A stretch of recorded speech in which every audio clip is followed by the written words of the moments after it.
বাংলা ছবির box office number সেটা manipulation করতে করতে কোথায় যে পৌঁছাবে, 20 কোটি, 25 কোটি, 30 কোটি, এটা বলতে তো মুখে বাধা লাগে না। তবে একজন সুপারস্টার যখন একটা স্টেটমেন্ট দিয়ে দেয় এই ম্যানুপুলেশন নিয়ে, তারপরে দেখবেন এই নাম্বারটা মোটামুটি বলা অনেকেই বন্ধ করে দিয়েছে। ঠিক আছে, এবার গতকাল আমি একটা স্টেটমেন্ট পড়ি একজন ডিরেক্টরের, তার একটা ইন্টারভিউ পাবলিশ হয়েছে এক নামী পত্রিকায়, এবং সেখানে তিনি কাইন্ড অফ এটা অ্যাকসেপ্ট করে নিয়েছেন যে হ্যাঁ সেই ছবিটা ওয়ার্ক করেনি, এবং তার এরকম ধরনের স্টেটমেন্টকে তো আমি খুবই অ্যাপ্রিসিয়েট করি। এবার যেটা বিষয় সেটা হচ্ছে, গত বছর দুর্গাপুজোর সময় যখন অনেকগুলো ছবি এসেছিল, সেই ছবিগুলো আমার কেমন লেগেছিল সেটা আমি রিভিউতে বলি, কিন্তু আমি বলছিলাম বক্স অফিসে প্রত্যেকবার দুর্গাপুজোর সময় এবং দুর্গাপুজোর পরে যে বিজনেসটা হয় সেটা কিন্তু গত বছর দুর্গাপুজোর সময় হয়নি।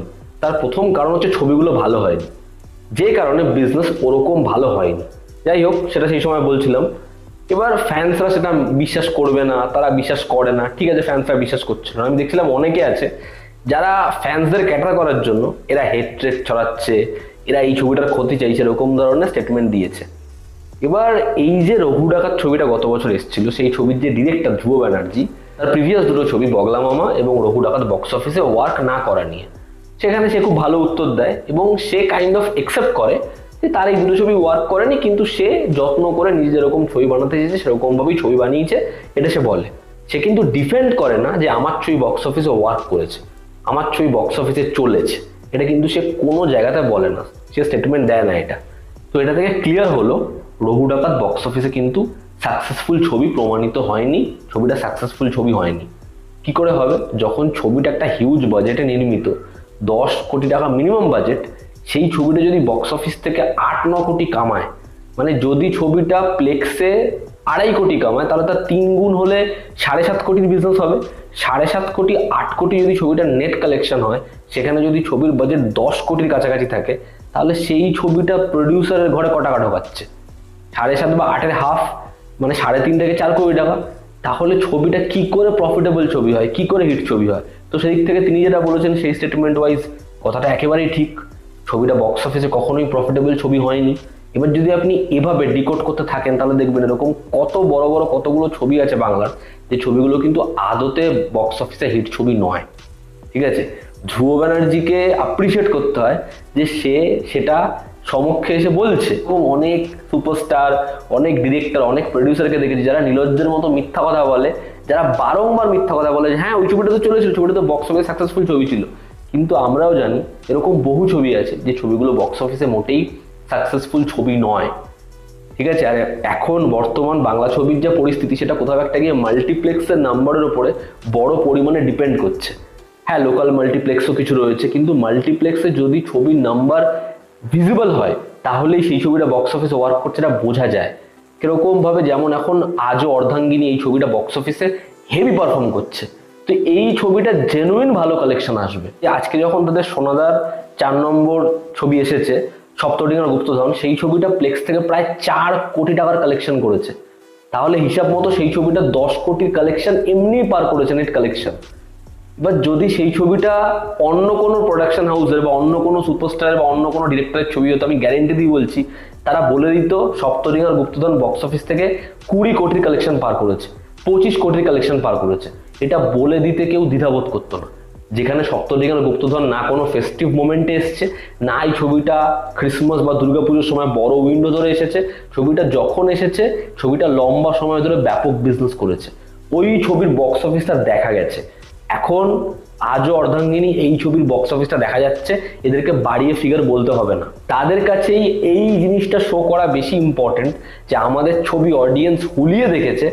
যারা একটা ফেক বাবল তৈরি করতে চায়, যারা তাদের ছবিটা স্যাটেলাইটে সিকিউর প্রাইস পাক, এটা প্রমাণ করতে চায় যে আমাদের ছবিটা হুলিয়ে অডিয়েন্স দেখেছে, এটা হোক না হোক আমাকে এই পিকচারটা সেট করতেই হবে। আমরা তিনিয়ারিতে একটা ভিডিও করেছি যেখানে অঙ্কুশ দা এসেছিল, সেখানে অঙ্কুশ দাও এই যে ম্যানুপুলেটিভ নাম্বার বলা, এই যে ফেক ফিগার্স, এই যে এরকম ভাবে কর্পোরেট বুকিং, এই বিষয়বস্তুগুলো নিয়ে, ব্লগ বুকিং, এই বিষয়বস্তুগুলো নিয়ে সেই ভিডিওতে কথা বলেছে।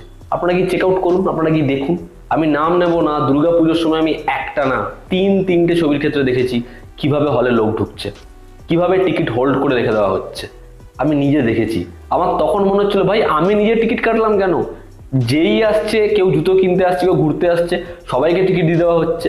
তাহলে ভাই আমি রোজ 250 টাকা 200 টাকা দিয়ে টিকিট কাটছি কেন? এটা আমার নিজেরও মনে হয়েছে। তো আজকে যারা ভাবছে এই ফেক কালেকশন নিয়েও কথা বলবো, ম্যানুপুলেটিভ নাম্বার নিয়েও কথা বলবো, কিন্তু ফ্যান্সদেরকে নারাজ করা যাবে না এটা ভাবছে, তারা আজকে এসভিএফ কে গালমন্দ করছে। কিন্তু এসভিএফ কে গালমন্দ করে হবে কি? এসভিএফ কি অন্য কোনো প্রডিউসারের মতো রঘু ডাকাতের নাম্বার 20 কোটি 25 কোটি 30 কোটি এটা বলেছে? বলেনি। আজকে ধ্রুব ব্যানার্জি, সে তার ছবি বক্স অফিসে আগের ছবি ওয়ার্ক করেনি, এটা যে জার্নালিস্ট প্রশ্ন করেছে সেও জানে যে ওয়ার্ক করেনি। যা নাম্বার একটা ছবির 8 কোটি 10 কোটি সেটা রিকভার করতে পারেনি, সেটা নিয়ে প্রশ্ন করেছে, ধ্রুব ব্যানার্জি অনেস্টলি দিয়ে উত্তর দিয়েছে। তো ধ্রুব ব্যানার্জি অনেস্টলি দিয়ে উত্তর দিয়ে কি ভুল করেছে আমি বুঝতে পারছি না। আচ্ছা, এই block booking, corporate booking, manipulative figure, এটা কি হিন্দিতে হচ্ছে না? অবশ্যই হচ্ছে। এটা কি সাউথে হচ্ছে না? অবশ্যই হচ্ছে। সেখানে তো ট্রেস পাওয়া যায় না কিছু কিছু জায়গার কিছু কিছু পয়েন্টের কালেকশন। কিন্তু আমরা তাদের ভালো কন্টেন্ট, ভালো কোনো ডিরেক্টরের উঠে আসা, ভালো পরপর কাজ আসা, এগুলো লক্ষ্য করছি না। আমরা শিখছি কি? ম্যানুপুলেশন। এগুলো আমরা আগে শিখে নিচ্ছি। এইটুকু ইন্ডাস্ট্রি, সেখানে জাল জুয়াচুরি কি করে করা যায় সব দিক থেকে, এটা আমরা আগে শিখে নিচ্ছি। আমাদের এবার একটু ভালো কন্টেন্ট, ভালো কাজের দিকে লক্ষ্য করা উচিত। তারপর এই জিনিসপত্রগুলো হোক না অল্প বিস্তর, কিন্তু এগুলোই হবে সব বড় বড় ছবির ক্ষেত্রে। তাহলে কি করে চলবে, কি করে হবে? তার কারণ আজকে অডিয়েন্সকে বোকা বানাচ্ছি, ফাঁকা হলে অডিয়েন্সকে হাউসফুল বলছি, কালকে যখন এই জিনিসপত্রগুলো উঠে আসবে, যে 4টে ছবিকে লোকে ট্রাস্ট করেছিল সেটাও করবে না। এমনি আমাদের ইন্ডাস্ট্রির প্রতি অডিয়েন্সের একটা বিতৃষ্ণা চলে এসেছে। তারপরে যদি নাম্বারটাও এরকম ভাবে মিথ্যাভাবে বাড়িয়ে বলা হয়, আর সেই বিতৃষ্ণা বাড়াবেন না, মানে এটাই আমার বলার। তারপরে অডিয়েন্স কোনো কিছুই বিশ্বাস করবে না, কোনো কিছুকেই সিরিয়াস নেবে না। কিছু কিছু ছবির ক্ষেত্রে নিজেরা টিকিট কেটে ছবির কালেকশনে একটু বুস্ট দিয়ে ইনিশিয়াল ডেজে সেই ছবির কন্টেন্টে দম থাকলে অডিয়েন্স তারপরে সেই ছবির সাথে যুক্ত হয়ে যায়। প্রাইম শো ধরে রেখে ওয়ার্ড অফ মাউথ আস্তে আস্তে আস্তে আস্তে বিল্ড হতে হতে সেই ছবিটা একটা পুশ পেয়ে যায়, ছবি অলরেডি লেগে গেছে ততক্ষণে, এবার ছবিটা আস্তে আস্তে স্টে করে যায়। বলিউডে এই জিনিসটা আজ থেকে না, বহুদিন ধরে করা হচ্ছে। এই পুশটা তারা দিয়ে থাকে। এই পুশটা আমাদের এখানেও যদি করা হয় তাহলে ঠিক আছে, কিন্তু গোটা কালেকশনটাই হচ্ছে পুশ এবং অডিয়েন্স হলে যাচ্ছে না, এসে ক্যাসে চলেগা। তো আবারও এমন একটা ছবির কথা উঠে আসছে, যেই ছবিটা গত বছরের সব থেকে বড় ছবি ছিল এবং সেই ছবির রমরমা কালেকশন নিয়ে প্রচুর কথা হয়েছে। তো সেই ছবি কতটা সাকসেসফুল, কতটা ফেলিয়ার, সেটা পরিচালক তার স্টেটমেন্টেই বলছেন। এবং আমি মনে করি যে পরিচালক যে স্টেটমেন্টটা দিয়েছে সেটার জন্য তাকে অ্যাপ্রিসিয়েট করা উচিত। এবং এই প্রোডাকশন হাউসকে খিস্তি দিয়ে লাভ নেই, ঠিক আছে? এই প্রোডাকশন হাউসকে, এই ডিরেক্টরকে গালাগাল দিয়ে তাদের ক্রিটিসাইজ করে লাভ নেই। ক্রিটিসাইজ যদি করতেই হয় তাহলে যখন এরকম ধরনের নাম্বার উঠে আসবে, ঠিক আছে, বা পার্টিকুলার কার ক্ষেত্রে এরকম ধরনের নাম্বার বারবার উঠে আসছে, সেগুলো দেখুন, আপনারা নিজেরাই বুঝতে পারবেন। তো এই ছিল আমার বলার। আপনারা যারা এই ইন্টারভিউটা আগে দেখেছিলেন বা আপনারা এই পুরো বিষয়টা দেখেছেন, আপনাদের কি অপিনিয়ন জানাবেন। জনতা আমাদের পাশে আছে। আবার দেখা হচ্ছে। Take care.